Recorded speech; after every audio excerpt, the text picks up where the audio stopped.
हाँ तो प्यारे अच्छे लोग, कैसे हैं आप लोग। उम्मीद करता हूँ कि आप लोग बहुत अच्छे होंगे और आपका पुनः जो है मेरे चैनल में स्वागत है फिजिक्स में।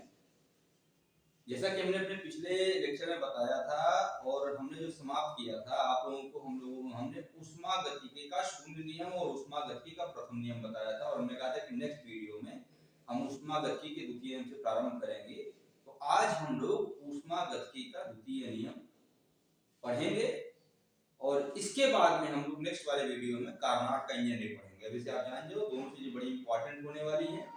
तो अभी आप लोगों को अगर प्रथम नियम याद होगा तो प्रथम नियम में मैंने बताया हुआ था कि किसी भी निकाय को दी गई कुल ऊष्मा दो भागों में बढ़ जाती है। एक भाग के द्वारा कार्य किया जाता है और एक भाग के द्वारा उसकी आंतरिक ऊर्जा बढ़ जाती है।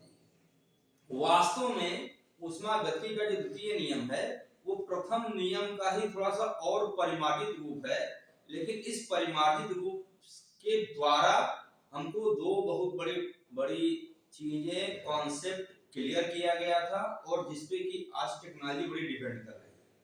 तो द्वितीय नियम का जो मुख्य स्वरूप है वो केवल ये बताता है हमको कि संपूर्ण ऊष्मा को कार्य में बदलना असंभव है। यानी हम लोग अगर किसी निकाय को, किसी सिस्टम को, और निकाय सिस्टम आपको पता है, अगर हम लोग किसी निकाय या किसी सिस्टम को क्यू अमाउंट का हीट देते हैं तो वो क्यू अमाउंट का पूरा पूरा हीट कार्य में बदल जाए ये संभव नहीं। इसी पर आधारित द्वितीय नियम के दो स्टेटमेंट हैं और उन दोनों ही स्टेटमेंट पर आधारित दो डिवाइसेस बनी हुई हैं और इनका कि आजकल बहुत बृहद रूप में प्रयोग किया जा रहा है।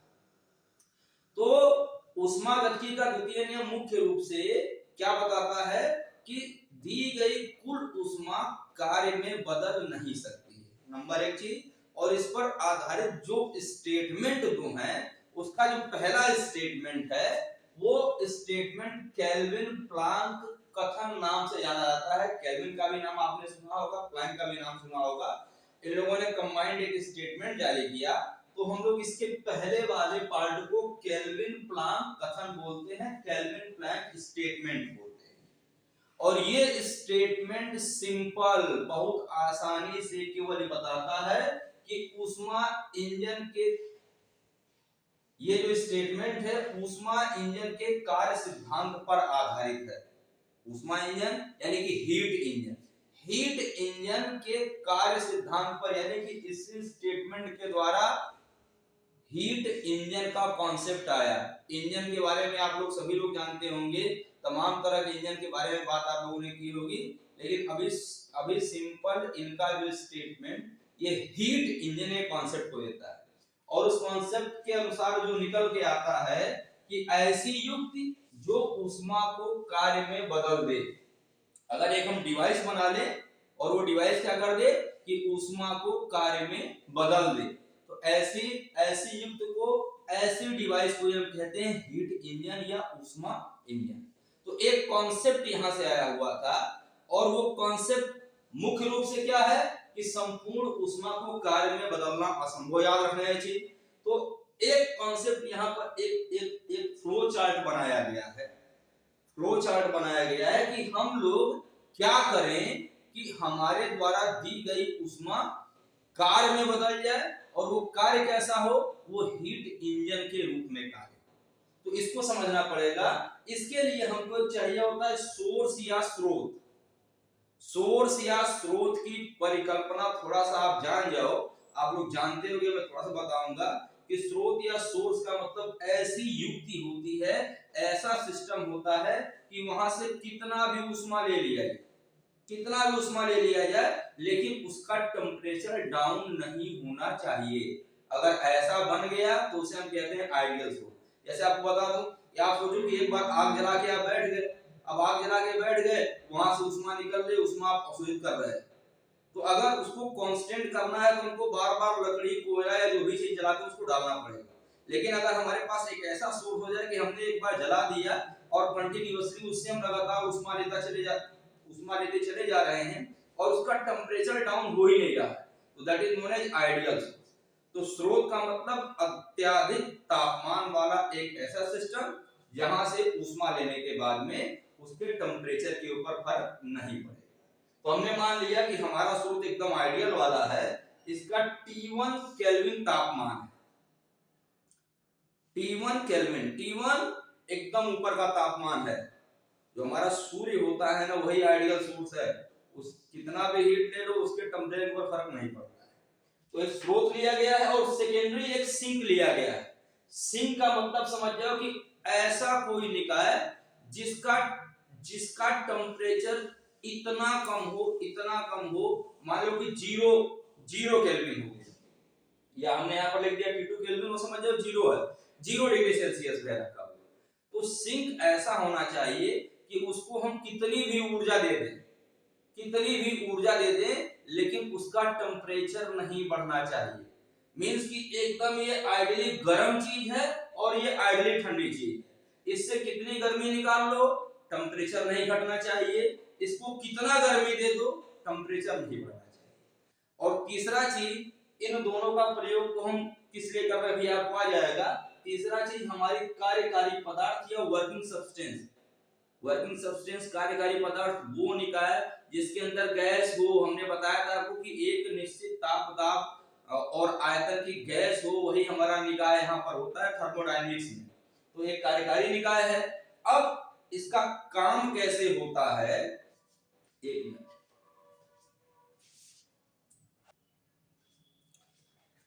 अब ये काम कैसे करता है ये समझना है हमको। तो क्या होता है कि जो हमारा स्रोत है, सोर्स है, यहां से एक Q1 अमाउंट का हीट वर्किंग सब्सटेंस को दिया जाएगा, हीट दिया जाएगा। तो जाहिर सी बात है कि वर्किंग सब्सटेंस एक्सपेंड होगा। मैंने पहले बता दिया है आपको कि वर्किंग सब्सटेंस एक्सपेंड होगा। अब वो जब हीट लेके एक्सपेंड होगा तो सारा अमाउंट ऑफ हीट से उसका एक्सपेंशन नहीं होगा, उसका प्रसार नहीं होगा। तो क्या होगा कि जितने अमाउंट ऑफ हीट से उसका प्रसार होगा वो उससे उतने से प्रसार हो जाएगा, और जो बचा हुआ हीट है उस हीट को ये सिंक को प्रोवाइड कर देगा।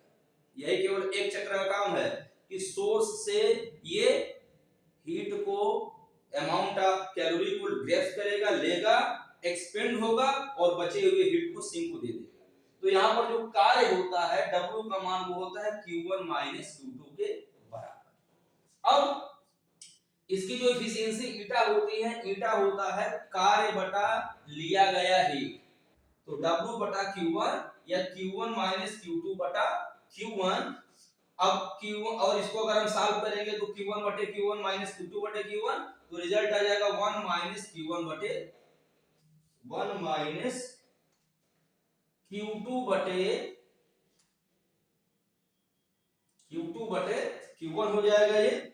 और यहां पर भी ये हो जाएगा 1 T2 बटे T1।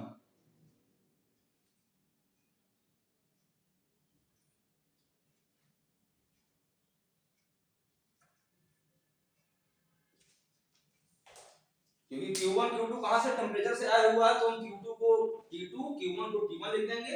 1 Q2 बटा Q1 या 1 T2 बटा T1। और अगर परसेंटेज आप हमको निकालना एफिशिएंसी कितना है, तो सिंपल करना है कि 1 Q2 बटा Q1 into 100 या 1 T2 बटा T1 into 100। ये ऊष्मा इंजन का सिद्धांत है, कार्य करने का तरीका है और उसकी दक्षता है। अब जरा यहीं पर हम सोच लें, यहीं पर एक बात को हम ले लें कि अगर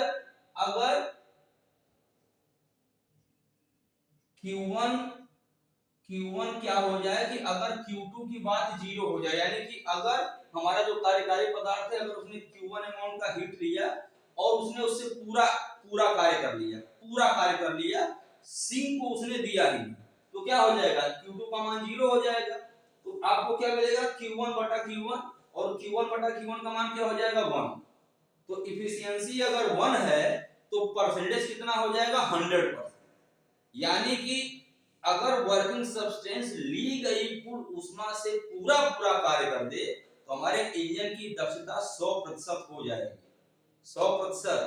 एक आइडियल सिचुएशन अगर हम ये लेके चले यहाँ पे कि T2 का, ये T1 का मान लेते हैं कि 100 डिग्री सेल्सियस है और इसका मान 0 डिग्री सेल्सियस है, तो 100 और ये 100 वाला जो है अगर उसने ले करके टेम्परेचर पूरा पूरा कार्य कर दिया, यहाँ पर कोई टेम्परेचर गया ही नहीं, तभी भी क्या हो जाएगा, एफिशिएंसी हो जाएगा 100%। तो ऐसा वास्तव में होता नहीं है। वो जितने भी वर्किंग सब्सटेंस होते हैं ली गई ऊष्मा के बराबर पूरा पूरा कार्य वो नहीं कर पाते, उनका बचा हुआ ऊष्मा हमको ट्रांसफर करने के लिए सिंक की आवश्यकता हमेशा ही पड़ेगी। बिना सोर्स और सिंक के अरेंजमेंट के ऊष्मीय इंजन या ऊष्मा इंजन से कार्य कर पाना असंभव होता है। अब हम बात करेंगे इसके दूसरे स्टेटमेंट की। हाँ, तो उसमें देखिए द्वितीय नियम का जो दूसरा स्टेटमेंट है उसको हम बोलते हैं क्लासियस का कथन या क्लासियस स्टेटमेंट। और ये स्टेटमेंट आप ये समझ जाओ ना कि ऊष्मा इंजन के स्टेटमेंट के बिल्कुल उल्टा वाला, यानी कि जो पहला कथन है केल्विन प्लांक वाला कथन है उसका जस्ट उल्टा है। यह कथन प्रशीतृक के सिद्धांत पर आधारित है। प्रशीतृक आपको नाम बड़ा डिफिकल्ट लग रहा होगा। प्रशीतृक का मतलब होता है रेफ्रिजरेटर या फ्रिज की जो आप बात करते हैं, रेफ्रिजरेटर या फ्रिज, यानी कि एक स्टेटमेंट जो पहला वाला है उससे हीट इंजन बना है और जो दूसरा स्टेटमेंट है उससे हमारा रेफ्रिजरेटर बना है, दोनों उल्टी चीजें हैं। ठीक, इसका स्टेटमेंट सिंपल सा ये है कि लिखने का भी स्क्रीनशॉट आप ले लेना। इसका सिंपल स्टेटमेंट है कि अगर कोई सेल्फ एक्टिंग मशीन है, कोई स्वचालित मशीन है, अपने आप जो चलने वाली अगर कोई मशीन है, और अगर वो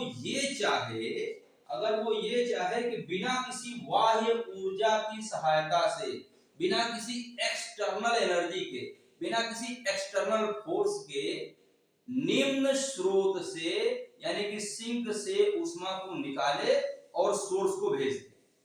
सिंपल सी इतनी सी बात है कि अगर कोई सेल्फ एक्टिंग मशीन है, स्वचालित मशीन है, और उसके द्वारा बिना किसी बाह्य ऊर्जा स्रोत की सहायता के ऊष्मा किसी शीतल वस्तु से तप्त वस्तु के को हस्तांतरण असंभव है।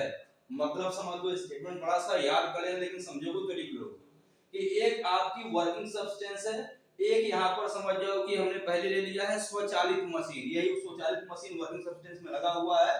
हमें करना क्या है, हमने बोला कि हीट इंजन का रिवर्सिबल प्रोसेस है। यहाँ पे क्या होता है कि सिंक से ऊष्मा ली जाती है और फिर कार्य होता है, लेकिन इसमें कार्य बिना किसी बाहरी सोर्स से संभव नहीं है। हीट इंजन में आपने देखा था कि कार्य वाला चीज इधर बना हुआ था, यानी कि एक्सपेंशन होने से अपने आप कार्य हो जा रहा था। लेकिन यहाँ पर क्या है कि जब सिंक से ऊष्मा ली जाएगी तो क्या होगा कि जब ठंडी वाली ऊष्मा आएगी तो वस्तु सिकुड़ता है, तो सिकुड़ने के लिए अपने आप ही नहीं सिकुड़ेगा, इसके लिए हमको इसके ऊपर कार्य करना पड़ेगा। पहले वाले में क्या था कि कार्य अपने आप हो रहा था सिस्टम के द्वारा। अब क्या है कि हमको सिस्टम के ऊपर कार्य करना, यही अंतर है। अगर सिस्टम के द्वारा कार्य होता है तो धनात्मक होता है, और सिस्टम के ऊपर कार्य करने का मतलब कि हम बाहरी स्रोत से इसको कंप्रेस कर रहे हैं, बाहर के सोर्स से हम कंप्रेस कर रहे हैं खुद से, तो हम इसको कंप्रेस कर रहे हैं।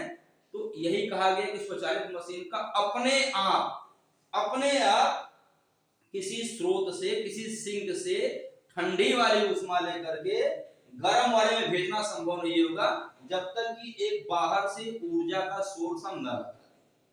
तो हमने कंप्रेस किया, कंप्रेस करने के बाद में क्या हुआ कि जो हमारा अब गर्म वाला टेम्परेचर वाला हीट बना उसको हम सोर्स को भेज देंगे। और अगर आप सभी लोग रेफ्रिजरेटर से या एयर कंडीशनर से परिचित होंगे तो आप लोगों ने सब जगह उसका नाम एक सुना होगा ना, उसका नाम आप लोगों ने सुना होगा कि कंप्रेसर लगा। तो जो कंप्रेसर लगा होता है उसका काम क्या होता है, हमारे सब्सटेंस को कंप्रेस कर देना। और आपने ये भी देखा होगा, अगर आप एसी के पीछे खड़े हो जाओ या फ्रिज के पीछे खड़े हो जाओ तो क्या होता है ना कि वहां पे टेम्परेचर एकदम ज्यादा होता है गर्म, क्योंकि वो अंदर से ठंडी वाली ऊष्मा ले रही है, कंप्रेसर कंप्रेस कर रहा है। और फ्रिज में और एयर कंडीशन में हमारा जो सोर्स है बाहर वाला, उसे हम कहते हैं, वही हमारा सोर्स है, ये वाला सोर्स वही हमारा बाहर वो पीछे वाला एरिया है।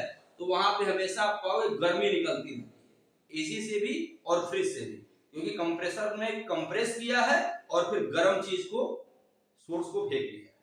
ये कहानी सेकंड स्टेटमेंट की है।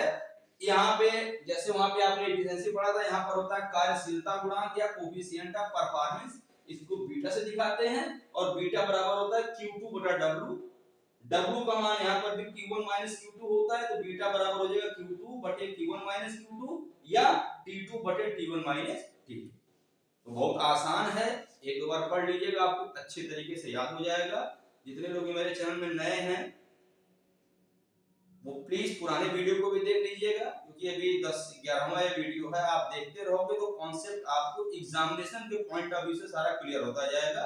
अच्छा लगेगा तो सब्सक्राइब करना और दूसरों को भी शेयर कर देना। Thank you very much.